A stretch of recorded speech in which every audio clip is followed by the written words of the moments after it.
Si no lo tiene, el Salmo 46. Y el Salmo 46 tiene tres estrofas.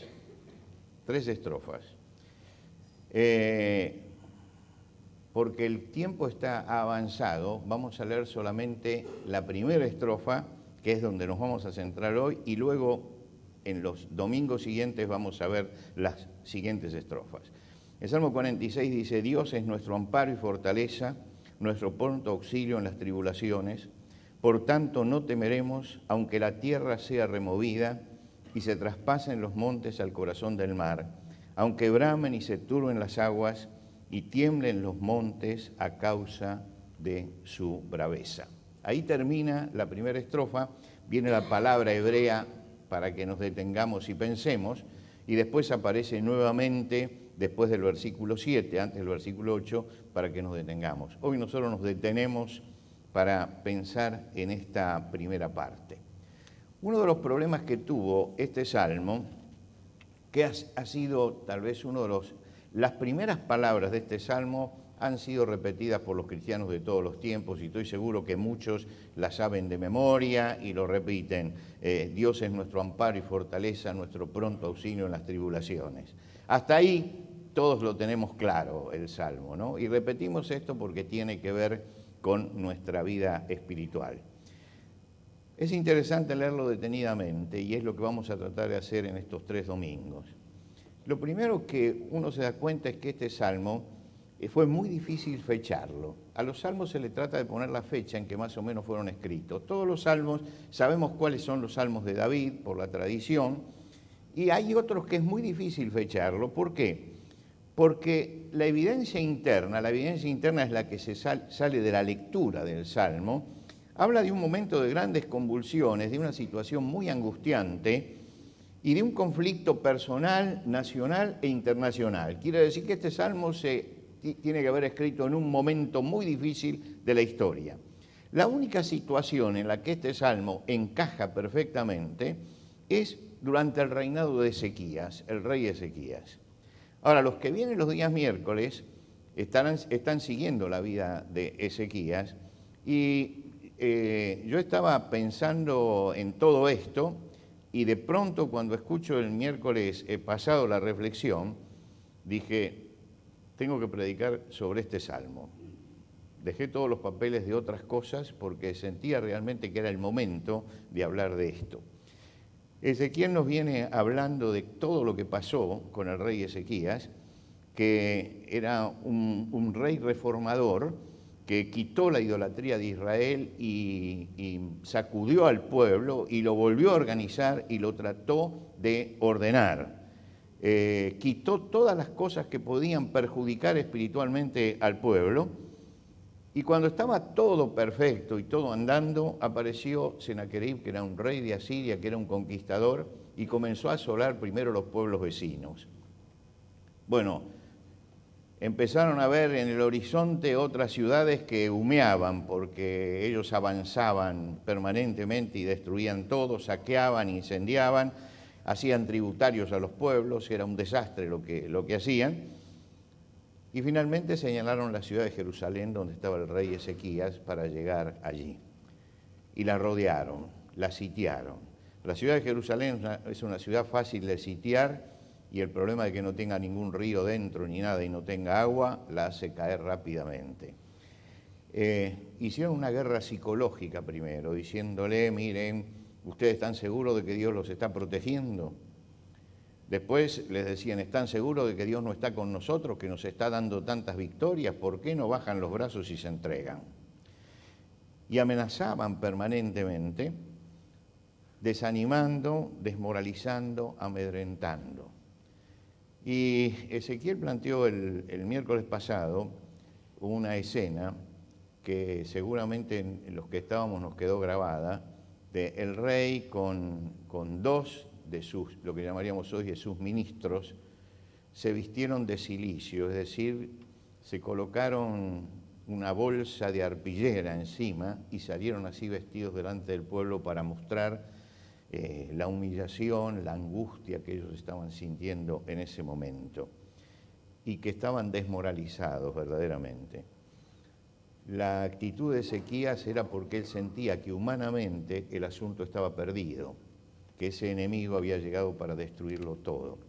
Y recibió una carta de intimación, diríamos hoy nosotros, una carta intimándolo a que se rindieran, a que bajaran las armas, y él tomó esa carta y la presentó delante de Dios. Ezequiel nos decía, llegó a la puerta del santuario y extendió la carta, el rollo, diciendo, esto es lo que nos pasa. Bueno, muchos dicen que es en ese momento cuando se escribe ese salmo, para apuntar a esa situación específica. Esa situación está aquí planteada en la primera estrofa del salmo. La confianza en tiempos turbulentos como esos que estaba viviendo Ezequías. Nosotros formamos parte de una sociedad, no somos una burbuja dentro de la sociedad, estamos metidos dentro de la sociedad. No es la iglesia del Señor y la sociedad, es la iglesia en la sociedad. Estamos allí. Todas las cosas que pasan a nuestro alrededor, directa o indirectamente, nos afectan siempre. Todo lo que sucede a nuestro alrededor nos afecta. ¿Por qué? Porque no estamos viviendo en un gueto. Estamos viviendo dentro de una sociedad, interactuamos en la sociedad. Cuando el apóstol Pedro quiso hacer un gueto y le dijo, Señor, mejor es que nos quedemos aquí, Jesús le dijo, bajemos. Y le mostró que el hombre tiene que actuar dentro de una sociedad que es conflictiva, que tiene problemas, que no siempre admite los valores que uno tiene, pero que tiene que estar dentro de esa sociedad. Y esa sociedad cambia y muchas veces esa sociedad entra en grandes crisis que nos afectan a todos, grandes problemas que nos afectan a todos. Nuestro país ha vivido eso y son tormentas, vendavales, oleadas, pruebas, tribulaciones que llegan de golpe y que uno tiene que enfrentarlas. Recordamos todos esa mañana que nos enteramos de que estábamos en guerra, allá en el año 82, ¿no es cierto? Que estábamos en guerra. Y de pronto cambió todo, cambió absolutamente todo. Nada siguió siendo igual. Nosotros teníamos un programa de radio en Radio Mitre, el programa Tiempo de Creer, y cuando llegamos a la radio nos encontramos que ese lugar que entrábamos como perico por su casa, hablábamos y todo, estaba militarizado, teníamos gente armada al lado nuestro, un inspector que iba a controlar cada cosa que se dijera, y nos tuvimos que allí, en medio de ametralladoras que nos apuntaban y de inspectores sentados y de una lista de lo que se podía decir y no se podía decir, dijeron, no hagan el programa. Y de golpe nos encontramos con que estábamos en una situación diferente. Y muchas veces pasa así en la vida, que de golpe nos encontramos en una situación diferente. Y el Salmo está mencionando al principio una cantidad de cataclismos que son aparentemente naturales. La tierra que tiembla, los montes que se deslizan hacia el maremoto, todo esto. Ahora, el salmista y cualquiera de estos salmistas seguramente no habían visto ninguna de estas cosas. Nosotros las conocemos estas cosas porque las hemos visto en televisión. Porque no era una zona donde se produjeran, por ejemplo, maremotos. No era una zona donde sucediera esto de que los montes se deslizaban al mar. Hay países que sí pueden explicar esto porque han perdido islas y han nacido islas y porque hay pueblos que han sido sepultados realmente por el barro y por los aludes, tremendo, tremendo. Ellos no tenían esta experiencia. Los hebreos usaban estas cosas no para describir fenómenos naturales, sino como figuras políticas muy especiales. Esto es una figura política la que se está presentando aquí. Está diciendo que la tierra, aunque la tierra sea removida, el suelo en que está parado, en que estamos parados, puede temblar, están diciendo, puede temblar. Y no se refieren al suelo donde ellos están parados en ese momento, se refieren a la estabilidad social que puede cambiar en cualquier momento. Los montes, dice, se traspasan los montes al corazón del mar, son tragados por el mar. Y esos montes eran el símbolo que ellos tenían de los referentes de la sociedad, de aquellos que gobernaban. los grandes referentes, los líderes inconmovibles que de pronto no tenían soluciones y eran también ellos conmovidos y sacudidos y desaparecía la autoridad que habían tenido hasta ese momento, que pierden de un momento a otro poder y el pueblo ha perdido estabilidad y ellos han perdido el poder. Y entonces dice, aparecen los mares, las turbulentas aguas. Aparece una palabra en la Biblia varias veces, que es una palabra española, una palabra castellana, pero que es una experiencia que nosotros nunca hemos tenido. Aparece acá la palabra turbión, el turbión. Esta palabra aparece sobre todo en Isaías y aparece también aquí cuando se habla de aguas turbulentas. Ellos conocían, esto sí, ellos lo conocían, que era el aguacero y el viento huracanado que llegaba inesperadamente, en cualquier momento. Tiene un poder destructivo tremendo y llegaba en cualquier momento. La única situación conflictiva que tenían ellos grande en lo climático eran que estaban en una gran depresión a 300 metros debajo del nivel del mar, rodeado de montañas, y esa gran depresión producía los turbiones. Cuando uno lee la historia de los discípulos, todos pescadores y todos navegantes, que de pronto salían y los tomaba una tormenta y no sabían qué hacer, no es porque no fueran avesados, ellos eran avesados, pero lo que sucedía es que en ese momento se producía una diferencia de presiones y se venía entonces un aguacero de golpe y un vendaval que se llevaba todas las cosas. Y acá lo que se está describiendo es esto: hay un momento en las sociedades donde todo parece temblar, donde los referentes se desdibujan totalmente y donde parece que llega un aguacero tremendo que nos está sacudiendo.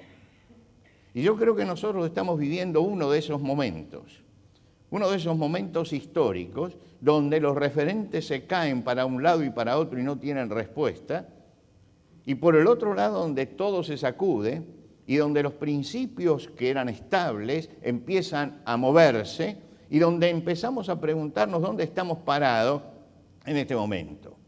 Estamos en un mundo que es inestable, la sociedad se agita permanentemente, los referentes se caen también permanentemente, el panorama mundial se agita.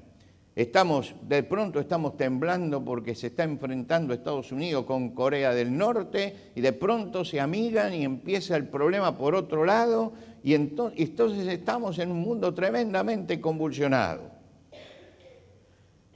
Allí por la noche 200 y pico de las 1001 noches, Sherezada le cuenta al sultán un cuento para entretenerlo, lo entretiene durante 1000 noches.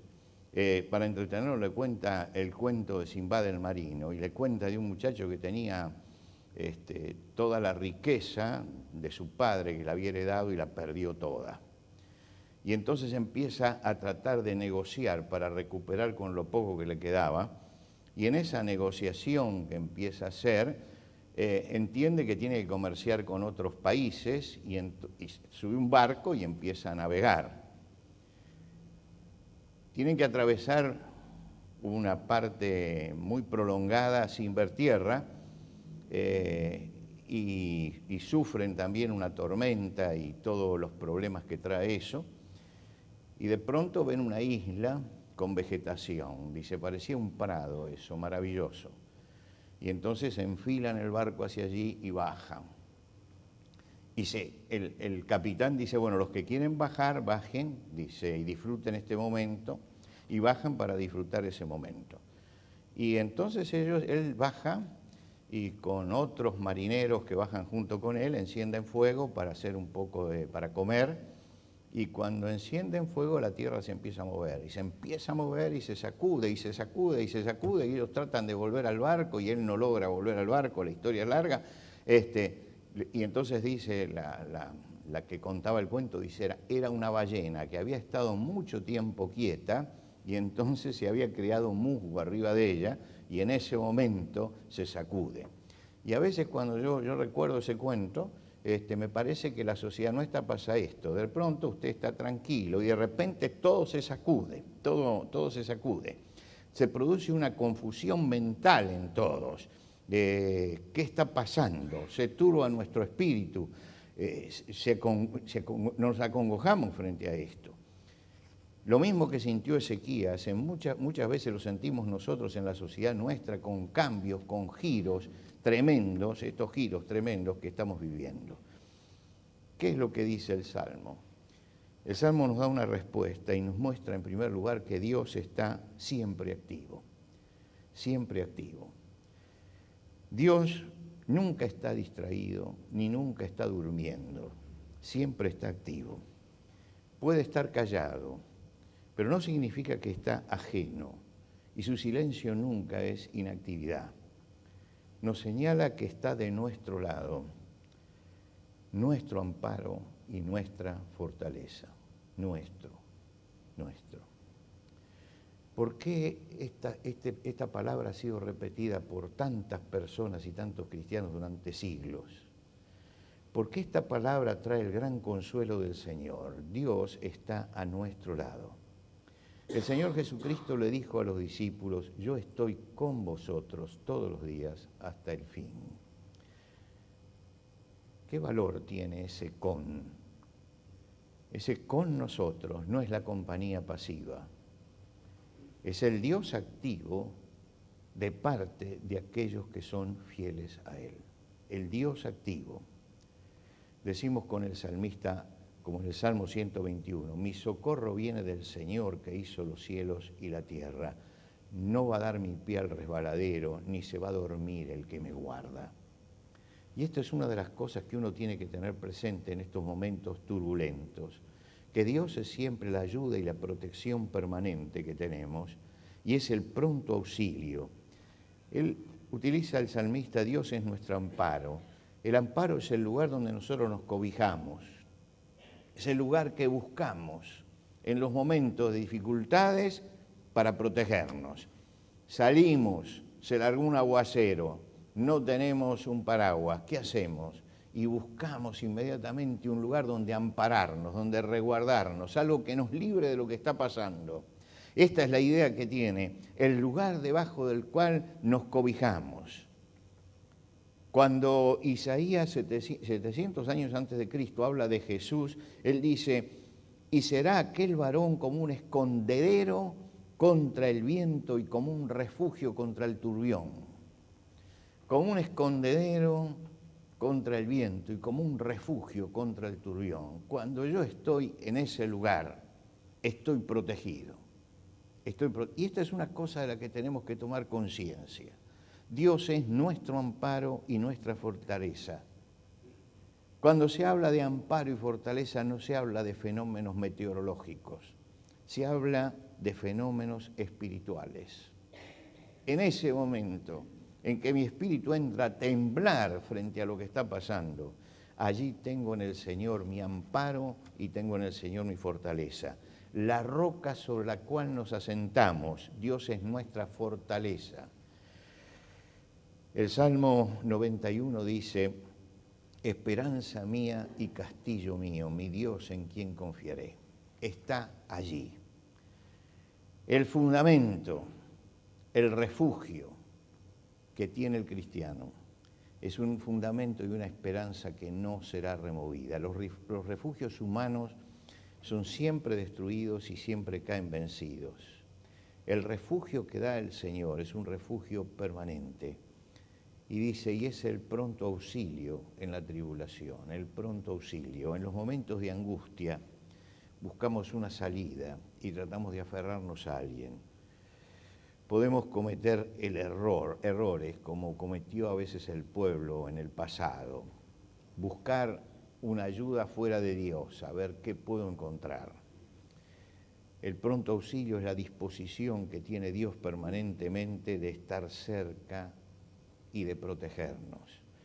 Por eso dice: buscad a Dios mientras puede ser hallado, llamadle en tanto que está cercano. Es un Dios que está cerca nuestro.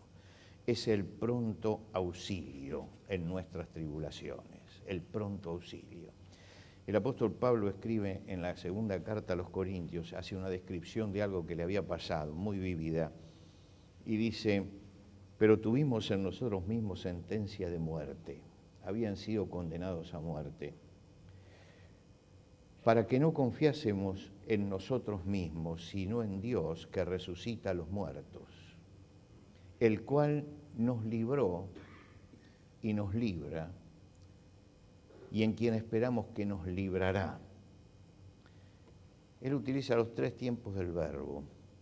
Dios nos libró en aquel momento, nos libra en el día de hoy y nos librará.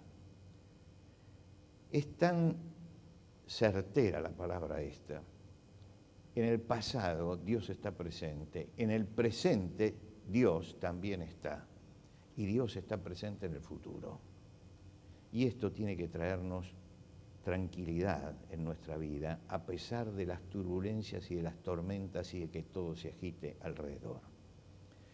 Estamos pasando situaciones increíbles. Seguramente ustedes conocen a la periodista Pilar Rahola, la periodista catalana, que ha visitado muchas veces el país y aparece. En el mes de julio sacó un libro espeluznante.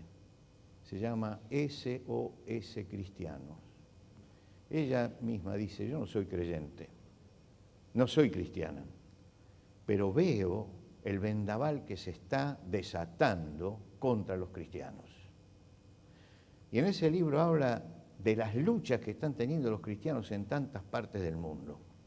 Esas luchas que nosotros conocemos porque pasan en Pakistán y pasan en la India y pasan aquí y pasan allá y siempre las veíamos lejos, ¿no es cierto? Lejos, lejos. La semana pasada, esta semana que acaba de terminar, en la ciudad de Neuquén, tiene un problema una escuela. La escuela es la escuela Amén, es una escuela cristiana, es una escuela bautista. El pastor está allí al frente de esa escuela, es una escuela muy grande, muy importante, tiene primaria, tiene secundaria, y tiene una presencia bien activa dentro de la ciudad, tanto el pastor como la escuela. La semana pasada invitaron a 2 personas para que conversaran con los muchachos, y esas 2 personas hablaron. Son 2 personas conocidas, a lo mejor ustedes lo conocen, Nicolás Márquez y Laje y Márquez, que han escrito unos cuantos libros. Ellos 2 estuvieron hablando y les hablaron acerca de la locura de la ideología de género. ¿Para qué? Se desató una persecución contra ellos, una persecución tremenda, donde pintaron el colegio de verde, intentaron incendiar la iglesia, hicieron una manifestación para que se les saque cualquier tipo de subsidio y el gobierno pidió entrar dentro de la escuela y enseñar que la homosexualidad era buena. El pastor se plantó y dijo, esta es una escuela confesional, y como escuela confesional los padres vienen para que les enseñemos determinadas cosas. Bueno, pero es una ley acá. Y empezó una lucha tremenda. Yo estuve conversando con él en un programa de televisión, nos pusieron en contacto en ese programa de televisión, en un canal de cable, el jueves pasado a la noche. Tremendo lo que ese pastor contaba del desastre que tiene allí. Dice, y ahora llega el 17 de agosto, y el 17 de agosto el colegio sale a la calle para honrar al general San Martín y hace una marcha.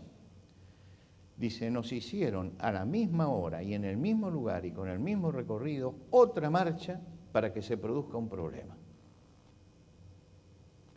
Eso se está viviendo hoy en la Argentina, se está viviendo en nuestro país. Yo respeto al que piensa diferente, pero pido el mismo respeto para mí. Simplemente esto, el mismo respeto para mí. Pero no hay una violencia desatada.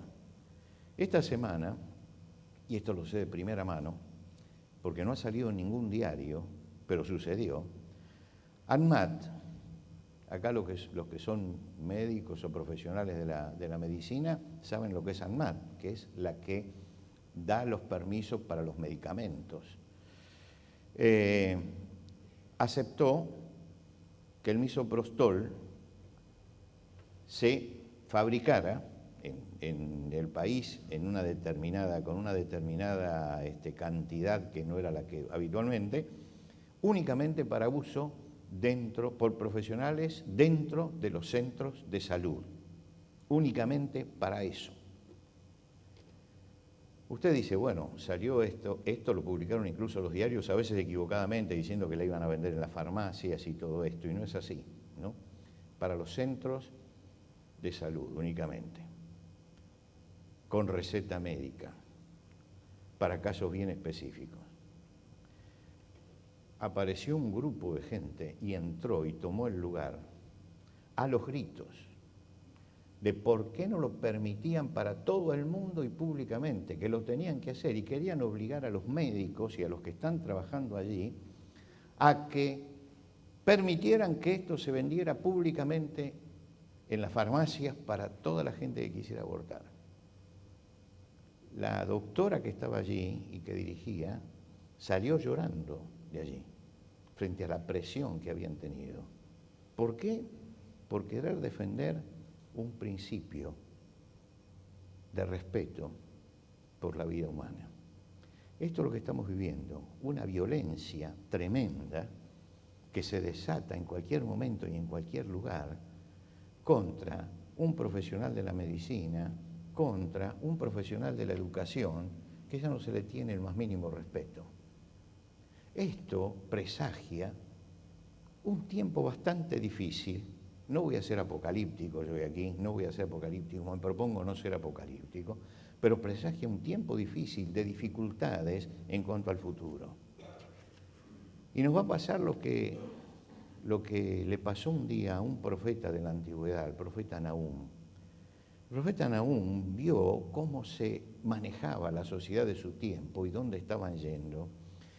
Y entonces increpa a Dios y le dice, ¿por qué me haces ver tanta angustia y tanta maldad?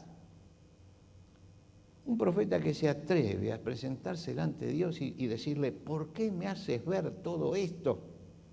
Estoy rodeado de violencia y de destrucción. Por todas partes hay pleitos y luchas. No se aplica la ley, se pisotea el derecho, el malo persigue al bueno y se tuerce la justicia. Parece argentino este profeta. Está diciendo esto. Yo leo al profeta Nahum y digo, este hombre siente lo mismo que estamos sintiendo mucho frente a la realidad esta que tenemos. Y nos hacemos la misma pregunta que se hace él. ¿Por qué, Señor, me haces ver tanta angustia y maldad? Estamos rodeados de violencia, destrucción, grietas, si usted le quiere llamar así. Por todas partes hay pleitos y luchas. No se aplica la ley, se pisotea el derecho, el malo persigue al bueno y se tuerce la justicia. Y claro, él esperaba una respuesta de Dios diciéndole, bueno, tranquilo, porque Dios le dice, bueno, dice, mira, tengo preparado algo peor todavía. Y el profeta se debe haber quedado helado en ese momento, porque le dijo, mira, no solamente eso, como pasa todo esto, yo voy a desatar a tal pueblo para que venga y los ponga en jaque, y para que los sacuda, y ellos no van a tener compasión de esta gente, y van a pagar todo lo que hicieron. Y el profeta había decir, yo estoy en el medio también. Todo es muy lindo, todos tienen que ser castigados, pero yo estoy acá. Y entonces Dios le dice, los caldeos se van a levantar, vendrán como un azote para este pueblo. Escribe en tablas de barro lo que te voy a mostrar. Escríbelo. Tú espera. Aunque parezca tardar, pues llegará en el momento preciso. Escribe que los malvados son orgullosos, pero los justos por su fe vivirán. Les está diciendo, sí, todo se sacude, pero el que tiene fe tiene que saber que Dios está con él y que el justo por la fe vivirá. Es la única palabra que tiene Dios de apoyo, pero es la gran palabra. No hay que temer. Dios está con nosotros. Y cuando Dios está con nosotros, no importa quién esté contra nosotros. El piso se mueve, pero la roca sigue estando firme, sigue estando firme. Podemos todavía estar afirmados allí. Nunca se mueve esa roca. Siempre esa roca nos sostiene. Los referentes caen. Maldito el hombre que confía en el hombre. Maldito el hombre que confía en el hombre. Los referentes caen. La luz sigue encendida, aunque se caigan todas luminarias humanas. La luz de Dios sigue encendida. Y la palabra de Dios sigue inconmovible. Por eso, este es un momento difícil. Marechal, que tuvo que vivir también sus angustias, le preguntó una vez a alguien cómo hacía él en los momentos difíciles, en esos momentos terribles que tuvo que pasar. Y Marechal le contestó: hago lo mismo que el león. ¿Y qué hace el león? Dice: cuando viene la tormenta se pone de frente al viento para no despeinarse.